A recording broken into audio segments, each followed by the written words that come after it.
Hello students, इस video में हम लिक्विडेटर अकाउंट का एक सम सीखने जा रहे हैं। तो देखिए आपकी स्क्रीन के ऊपर, Amar limited went into voluntary liquidation on 31 March 24।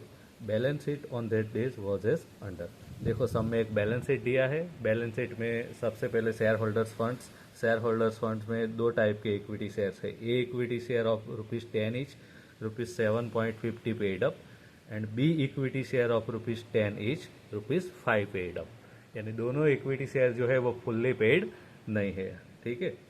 उसके बाद क्यूम्युलेटिव प्रेफरेंस शेयर है 10% cumulative preference share of ₹10 each. तो ये आपका शेयर कैपिटल हो गया। उसके बाद non current liabilities, long term borrowings 12% debenture दिया है। मॉर्गेज लोन अगेंस्ट इन्वेस्टमेंट, ठीक है, इन्वेस्टमेंट के सामने मॉर्गेज लोन है और अमाउंट है 1,20,000। उसके बाद करंट लायबिलिटीज दिया है। करंट लायबिलिटीज में क्रेडिटर्स है, outstanding interest on debentures and preferential creditors है। उसके बाद एसेट साइड पे fix asset 26,80,000, non current investment 2 lakhs and cash balance दिया है 1,35,000। तो इतना आपको बैलेंस शीट दिया है। उसके बाद अदर इन्फॉर्मेशन में preference dividend is in arrear for 1 year. Preference dividend का जो अमाउंट है वो 1 साल का हमें पे करना है। तो प्रेफरेंस कैपिटल कितना है 6 lakhs। 6 lakhs पे 10% के हिसाब से 1 ईयर का प्रेफरेंस डिविडेंड जो है वो एरियर में है, यानी अनपेड है। Number 2, creditors for loan sold the investment for ₹2,25,000 and the additional amount was return to the liquidators. ठीक है। जो मॉर्गेज लोन है इन्वेस्टमेंट के सामने, तो उन्होंने क्या किया, जो इन्वेस्टमेंट है वो 2,25,000 में बेच दिया। इन्वेस्टमेंट का वैल्यू एक्चुअली 2 lakhs है, पर उसको 2,25,000 में बेच दिया। उसमें से लोन का अमाउंट 1,20,000 उन्होंने रख लिया और जो रिमेनिंग अमाउंट है, सरप्लस अमाउंट, वो लिक्विडेटर को रिटर्न किया है। सन्ड्राई एसेट्स रियलाइज ₹15,50,000। एसेट्स जो दिया है उसका रियलाइज इतना है value. Number 4, the liquidator is entitled to a remuneration of 2% on the assets realise by him and surplus receive from fully secured creditors. यानी लिक्विडेटर को दो तरह का रेम्यूनरेशन देना है। नंबर 1 क्या है, assets realise by him. Liquidator ने खुद जो एसेट्स बेचा उसमें जो उसको अमाउंट मिला उसके ऊपर 2% and surplus receive from fully secure creditors. यानी हमने अभी अभी देखा कि जो मॉर्गेज लोन वाले जो क्रेडिटर्स है, ठीक है, उन्होंने जो सरप्लस अमाउंट लिक्विडेटर को रिटर्न किया उसके ऊपर भी उसको 2% रेम्यूनरेशन मिलेगा। Liquidation expenses amounted to ₹54,400। All liabilities were paid on 30 June 2024। ठीक है, सभी जो लायबिलिटीज है वो इस डेट को पे किया गया है। Prepare liquidators final statement of account. तो हमारे सामने इतना डिटेल है बैलेंस शीट और अदर इन्फॉर्मेशन, उसका यूज करके हमें लिक्विडेटर का फाइनल स्टेटमेंट प्रिपेयर करना है। तो देखिए आपके स्क्रीन के ऊपर liquidators final statement of account और रिसीव्ड एंड पेमेंट्स। ठीक है, तो सबसे पहले हम क्या करेंगे, लेफ्ट साइड पे इन रिसिप्ट्स होता है। ठीक है, तो 1 by 1 लेते जाते हैं। सबसे पहले कैश बैलेंस और बैंक बैलेंस लेता होता है।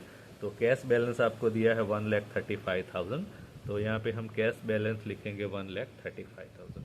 उसके बाद to surplus from fully secured creditors. ठीक है, कितना सरप्लस मिल रहा है क्रेडिटर्स के पास से। तो जैसे हमने बात किया कि creditors for loan sold investment for ₹2,25,000। ठीक है, इन्वेस्टमेंट का सेल कितने में हुआ, 2,25,000 में। उसमें से लोन का अमाउंट कितना था, मॉर्गेज लोन अगेंस्ट इन्वेस्टमेंट 1,20,000। तो उसमें से 1,20,000 वो लोग रख लेंगे लोन वाले, और जो सरप्लस अमाउंट है, ठीक है, 2,25,000 में से 1,20,000 हम माइनस करेंगे तो 1,05,000 सरप्लस अमाउंट है वो रिटर्न टू द लिक्विडेटर। यानी 1,05,000 सरप्लस अमाउंट लिक्विडेटर को रिटर्न होगा। ठीक है, उसके बाद एसेट्स रियलाइज वैल्यू क्या है, तो पॉइंट नंबर 3 में दिया है एसेट्स रियलाइज 15,50,000। तो उसका वैल्यू हम लिख देंगे। तो रिसिप्ट साइड पे इतना ही आएगा सबसे पहले। उसके बाद पेमेंट साइड पे सबसे पहले फुल्ली सिक्योर्ड क्रेडिटर्स को लिक्विडेटर कोई अमाउंट पे नहीं कर रहा है, क्योंकि उन्होंने खुद ही इन्वेस्टमेंट सॉल्व करके, ठीक है, उसमें से अपना जो भी अमाउंट था वो ले लिया, तो इनको कुछ पे करना नहीं। उसके बाद लिक्विडेशन एक्सपेंसेस आता है। तो लिक्विडेशन एक्सपेंसेस जो है वो सब में दिया गया है पॉइंट नंबर 5 में 54,400। तो सेकंड स्टेप में ये आएगा। Point number 3 liquidators remuneration. Liquidators remuneration कितना है, तो पॉइंट नंबर 4 में मेंशन किया है, liquidator is entitled to a remuneration of 2% on the assets realised by him. Assets realise by him, तो एसेट्स रियलाइजेशन का वैल्यू कितना है, 15,50,000, उसका 2% यानी 31,000।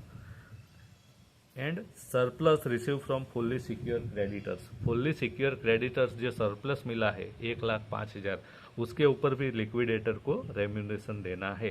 तो 1,05,000 का 2% यानी 2,100। टोटल जो रेम्यूनरेशन हो जाएगा वो होगा 33,100। Then preferential creditors. Preferential creditors में लायबिलिटी साइड पे देखेंगे हम बैलेंस शीट में, तो प्रेफरेंशियल क्रेडिटर्स का जो अमाउंट है वो 76,000। तो प्रेफरेंशियल क्रेडिटर्स को पे होगा 76,000। उसके बाद डिवेंचर होल्डर्स। डिवेंचर्स होल्डर्स में क्या होता है, डिवेंचर्स का अमाउंट पे करना होता है और इंटरेस्ट अमाउंट।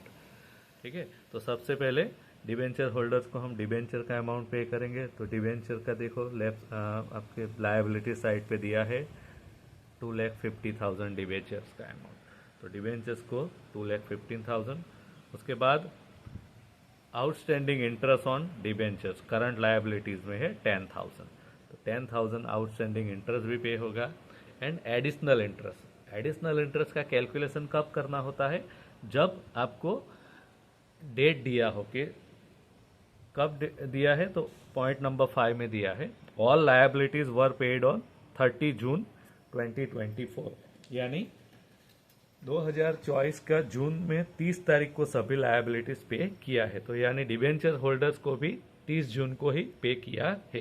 तो बैलेंस शीट का डेट कौन सा है, 31 मार्च 24।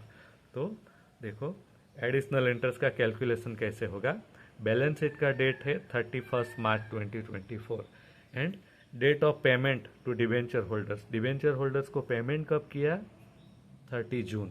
तो ये डेट से ये डेट तक का जो टाइम है उसका जो इंटरेस्ट होता है उसे एडिशनल इंटरेस्ट बोलेंगे। ठीक है, तो 31 मार्च से 30 जून यानी कितने मंथ का होगा, 3 मंथ। तो 3 मंथ का जो इंटरेस्ट है वो एडिशनल इंटरेस्ट होगा। तो डिबेंचर्स का अमाउंट 2,50,000, 12% है। ठीक है, कहाँ से पता चल रहा है, सम में दिया है, देखो डिबेंचर्स लॉन्ग टर्म बोरोविंग्स में 12% है और कितना है 2,50,000। तो 2,50,000 to 12% और कितने महीने का, 3 महीने का, 3 डिवाइडेड बाई 12। तो एडिशनल इंटरेस्ट होगा 7,500। तो इसमें एडिशनल इंटरेस्ट भी देना पड़ेगा डिबेंचर होल्डर्स को।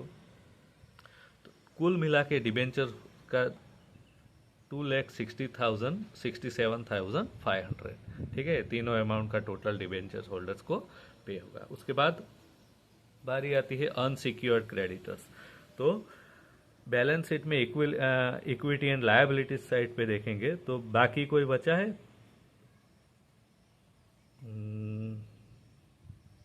क्रेडिटर्स देखो 6,09,000। तो ये जो होगा वो अनसिक्योर्ड क्रेडिटर्स होगा। ठीक है, तो हमें यहाँ तक ही कैलकुलेशन करना है लिक्विडेटर स्टेटमेंट में। उसके बाद हमें एडिशनल कैलकुलेशन अपनी वर्क नोट्स में करना होगा। तो देखो सबसे पहले क्या करना होगा, लेफ्ट साइड पे हमारा रिसिप्ट कितना है, इनकम।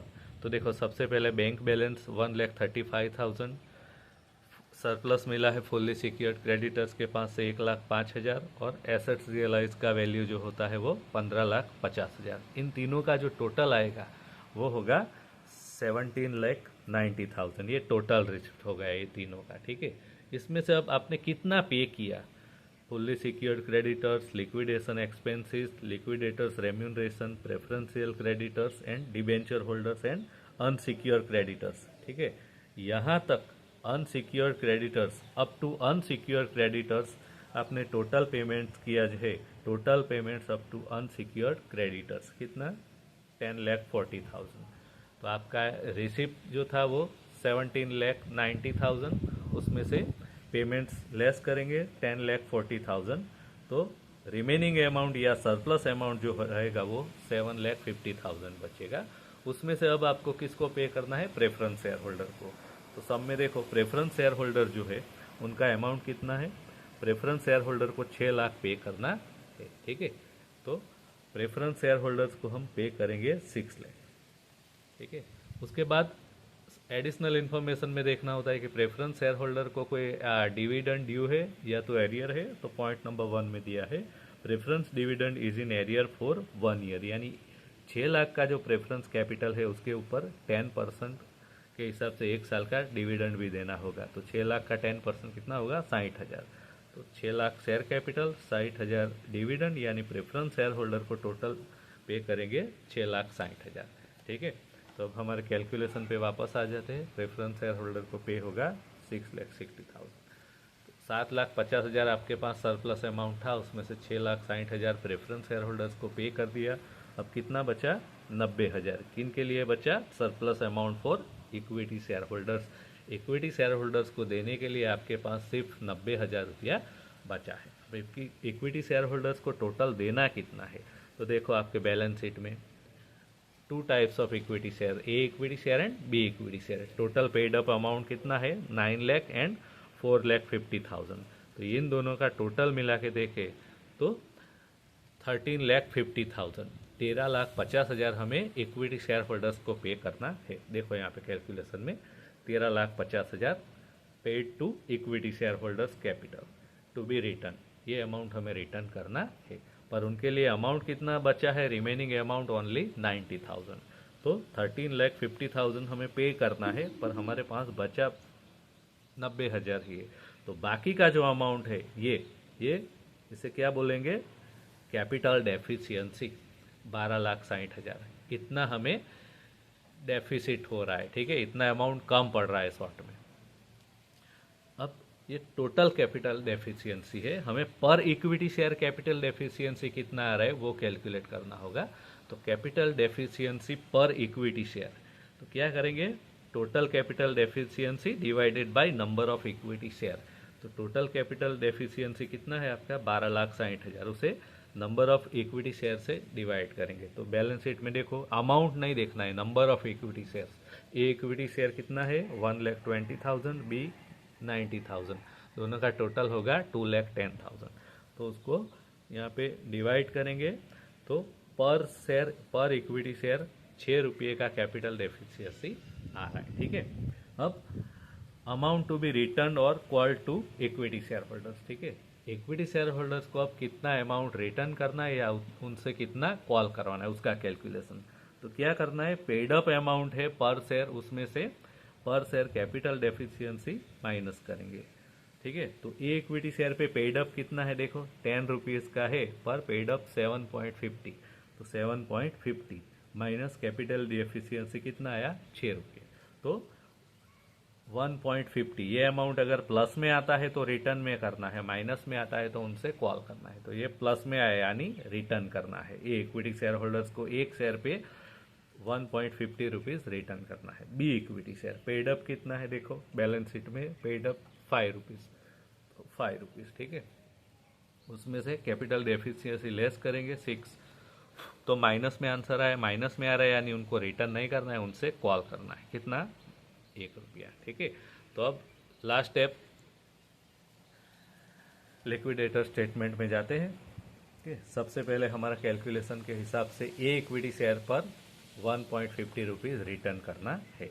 तो ए इक्विटी शेयर का नंबर्स कितना है, 1,20,000 शेयर। तो 1,20,000 शेयर इंटू 1.50 रुपीज़ कैलकुलेशन के हिसाब से, तो 1,80,000 उनको रिटर्न करेंगे, ठीक है।